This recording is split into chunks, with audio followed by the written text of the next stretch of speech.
Hello बच्चों, let's read this question. A pendulum made of a uniform wire of cross-sectional area A has a time period T.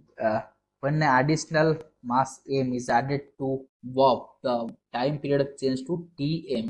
The Young's modulus of the material is Y, and then find 1 by Y equal to G acceleration due to gravity या gravitational acceleration. तो question में क्या बोल रहा है? Question में बोल रहा है कि एक पेंडुलम था,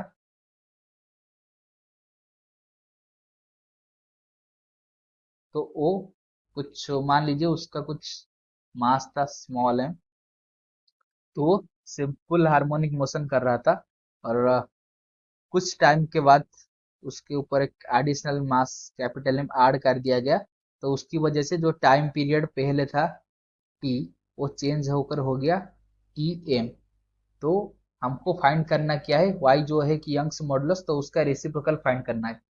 तो मान लीजिए जो पहले मास जो लेंथ था, लेंथ का मान लीजिए उसका था L1, और जब मास कुछ ऐड हो गया तो उसका वेट नीचे आएगा mg, एक एडिशनल वेट। तो इस एडिशनल वेट की वजह से उसका लेंथ चेंज होकर L2 हो गया। L2 क्या है? उसका फाइनल लेंथ है, मतलब आफ्टर मास एडेड उसका लेंथ चेंज होकर L2 हो गया, जिसकी वजह से उसका टाइम पीरियड चेंज हो गया। तो उसके लिए जो की कंसेप्ट चाहिए,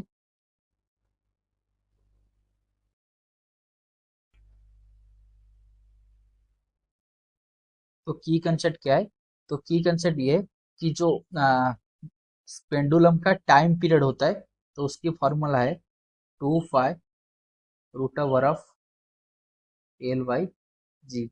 एल क्या है? उसका जो स्ट्रिंग है उसका लेंथ, जी है एक्सेलरेशन ड्यू टू ग्रेविटी। तो ये है टाइम पीरियड का फॉर्मूला।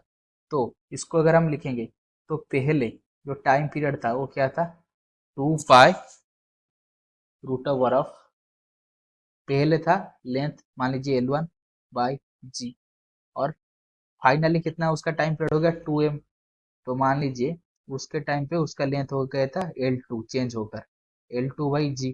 तो अगर इसको हम स्क्वायर कर देंगे तो ये हो जाएगा 2t² इक्वल टू 2 पाई का स्क्वायर इंटू L1/g, एंड ये हो जाएगा Tm का स्क्वायर इक्वल टू 2 पाई का square into L2/g।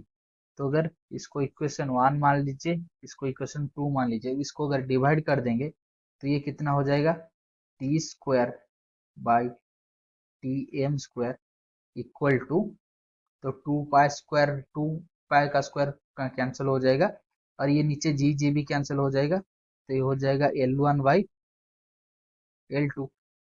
That implies, हम ये लिख सकते हैं कि L2/L1, तो ये हो जाएगा Tm का स्क्वायर डिवाइडेड बाई T का स्क्वायर।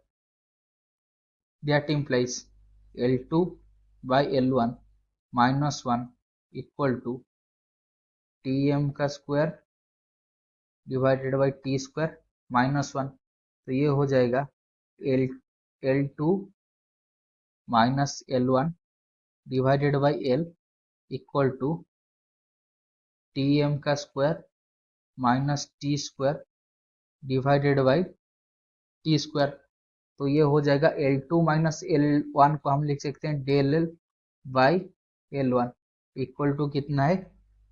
ये है टी एम का square minus T square divided by T square. तो ये आ गया एक इक्वेशन, मान लीजिए इसको इक्वेशन 3 दे दीजिए। तो दूसरी हमको जो एक की कॉन्सेप्ट चाहिए वो क्या है? हुक्स लॉ है कि जो स्ट्रेस प्रोपोर्शनल टू स्ट्रेन है। तो स्ट्रेस क्या है? Force by area. Stress proportional to strain, तो प्रोपोर्शनल साइन हटाकर हम यंग्स मॉडुलस लिख सकते हैं into del L change in length by length. तो ये है लॉ। तो इधर फोर्स क्या है? फोर्स इधर है mg, जो एडिशनल मास दिया गया है उसकी वजह से फोर्स आएगा। ए उसका क्रॉस सेक्शनल एरिया है, Y Young's modulus, del L change in length divided by original length ये क्या था? L1।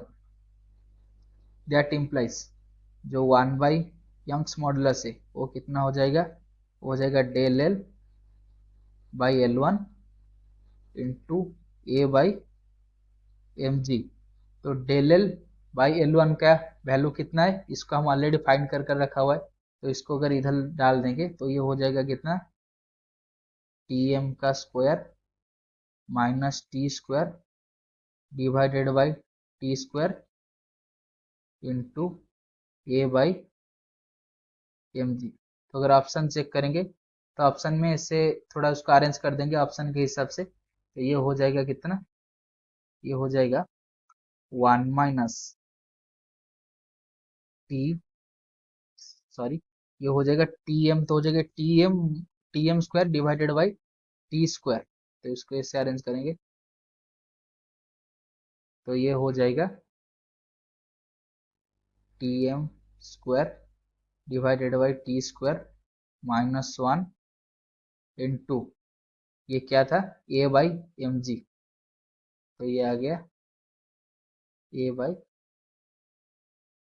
Capital M G. ये किसका वैल्यू है, reciprocal of Young's modulus T M square divided by T square minus one A into M जी। तो अगर option check करेंगे तो option C, T M divided by T का square minus one A by M जी। तो option C is the right answer. I hope you have understood this question. Best of luck.